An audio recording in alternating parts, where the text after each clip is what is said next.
El Acuerdo de París ha buscado trazar la ruta del mundo en torno a la transición energética. Sin embargo, la mayoría de las naciones se han rezagado en el proceso y Colombia no es la excepción. En el presente capítulo de los podcasts de Sectorial, analizaremos cómo nuestro país, con un foco gubernamental en la transición, viene rezagándose en este proceso.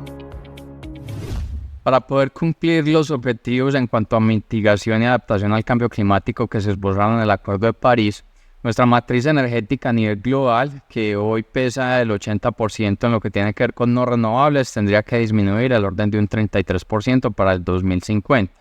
Y lo que tiene que ver con las energías renovables, que hoy son el 3%, tendrían que llegar a representar en el 2050 el 31%.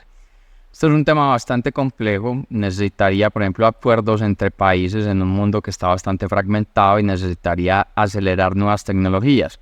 Todo el tema que tiene que ver con energía eólica, energía solar, la biomasa, el hidrógeno, vehículos eléctricos, y no solamente para el tema de particulares, también para transporte masivo, descarbonizar el sector aeronáutico, el sector del transporte marítimo, celdas que carguen mucho más rápido los vehículos eléctricos.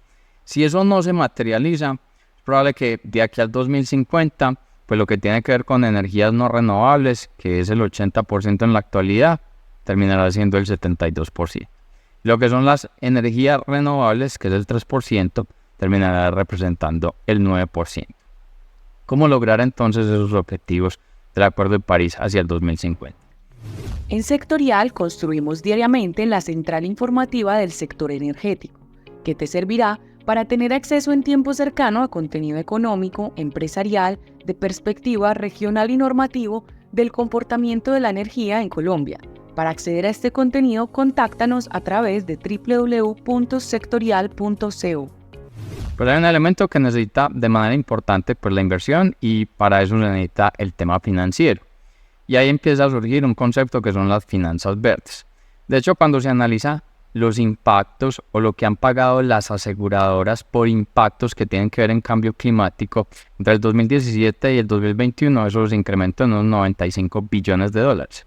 Y es que se encuentra que los costos por el clima severo y adicionalmente por la reubicación de poblaciones en medio de procesos de cambio climático, eso puede generar costos de aquí al 2030 del orden de unos 340 billones de dólares, y si se va hacia el 2050 puede superar los 565 billones de dólares. Entonces se necesita que los flujos de dinero se relocalicen a elementos que puedan llevar directamente al cambio climático. Hay instrumentos como los bonos verdes, los bonos de adaptación climática, algo que ha hablado incluso el presidente Petro a Naciones Unidas, que son el intercambio de deuda por acciones climáticas. Esos son unos derivados que se llaman swaps de cambio de deuda por clima. Y, por ejemplo, crear varios instrumentos en infraestructura para la adaptación.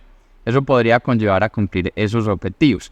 Cuando uno analiza las inversiones a través de finanzas verdes, pues se encuentra que gran cantidad de ellas están alocadas en la mitigación del cambio climático, y eso tiene que ver con energías renovables, construcciones verdes, el transporte limpio, la eficiencia energética, lo que son los controles de polución, la administración sostenible de agua, la producción ecoeficiente, la conservación de la biodiversidad.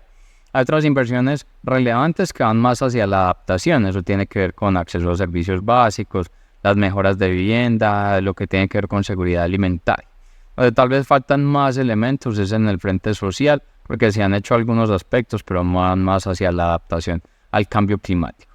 Digamos que estos instrumentos van a nivel global. Colombia podría adoptar algunos de ellos, lo ha hecho pero muy paulatinamente, y lo que estamos viendo más tangible en Colombia es lo que se viene desbordando a través del Plan Nacional de Desarrollo. Recordemos que el Plan Nacional de Desarrollo ya fue aprobado. Habla de unas inversiones de unos 1.154,8 billones de pesos que se van a invertir en el cuatrenio. Y hay diferentes sectores, entre esos hay la parte de la energía eléctrica. Se habla de subsidios, se habla de movilidad eléctrica, de sustitución de leña y carbón, del frente del alumbrado rural.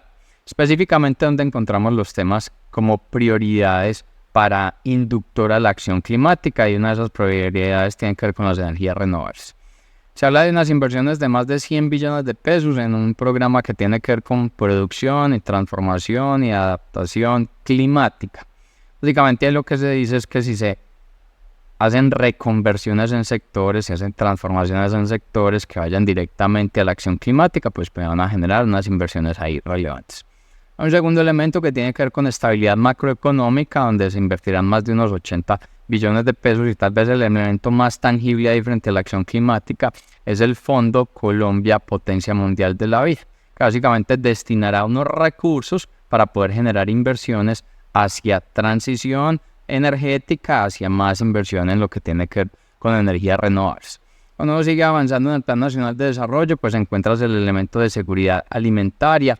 En seguridad alimentaria pues se busca combatir varios de los frentes de emisiones de CO2, sustituir la leña y el carbón como mecanismos de cocción de alimentos, y también se toca pues algunos de los elementos de las energías renovables. Y hay otros aspectos que es en el control de la deforestación.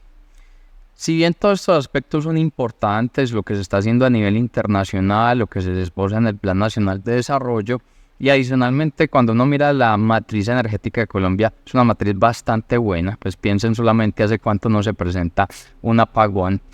Adicionalmente, si por ejemplo uno veía nuestra matriz en los 80s, el país tenía que ir a buscar deuda para sostener este sector, generarle muchos subsidios. En la actualidad es un sector que incluso a partir de la inversión privada y la inversión pública es un sector que es sostenible y le genera importantes réditos a sus inversionistas. Hoy estamos viendo, pese a todos estos buenos elementos, varios problemas en materia de transición energética. Y es que recientemente se ha generado un debate bastante marcado frente a los precios de la energía como un inductor importante en el frente de la inflación. Y hay que considerar que los precios en la energía tienen un componente que es de mercado y hay otro componente regular. El componente de mercado se ve mucho más en la generación de energía eléctrica. Básicamente entre los generadores y los consumidores, que hay personas, que hay industrias, se generan las fuerzas de oferta y demanda y esa es la que asigna el precio. Pero luego en la distribución y en la transmisión de esa energía ahí hay regulación. Y de hecho interviene la Comisión de Regulación de Energía y Gas, la CREG, para poder hacer un control frente a esos precios. Sin embargo, el gobierno ha buscado crear algunos decretos y ha buscado crear elementos, incluso a través del Plan Nacional de Desarrollo, para poder controlar todos los precios y hacer un recorte de ellos de una manera un poco más hostil y un poco más agresiva. Eso puede generar bastantes riesgos a la hora de generar inversión. De hecho, ya está generando esos riesgos y lo han advertido diversas calificadoras internacionales. Luego te vas a diferentes análisis como el de Ser Colombia y dice que de las inversiones que se tenían que tener en energías, de más o menos tener unos 3.300 megavatios entre este año y el próximo año, se encuentra que esos proyectos, el 80%, están teniendo retrasos y hay unos problemas asociados a comunidades. Luego vas y miras los conceptos de Natalia Gutiérrez, la presidenta de Colgen, y dice que la transición energética en nuestro país está corriendo un grave riesgo, y un grave riesgo por los efectos en materia de inflación, que son mayores costos en los desarrollos de los proyectos, unas altas tasas de interés que también generan limitantes para los cierres financieros y de ahí que no se hayan podido materializar gran cantidad de proyectos. De hecho, entre el año pasado y este año, nosotros deberíamos tener alrededor de unos 2.500 megavatios en energías renovables y en la actualidad apenas tenemos unos 400 megavatios. Por eso no es casualidad que cuando se presentó recientemente el índice de transición energética a nivel global, que lo presenta el Foro Económico Mundial, Colombia retrocedió más o menos unos 10 puntos. Colombia está ubicado en la actualidad en el nivel 39 de países con buena vocación para la transición energética. El primero es Suecia, que tiene unos 78,5 puntos. Por allá de 39 está Colombia con 60,5 puntos. Colombia en nuestra región está detrás de países como Brasil, Uruguay, Costa Rica, Chile y Paraguay.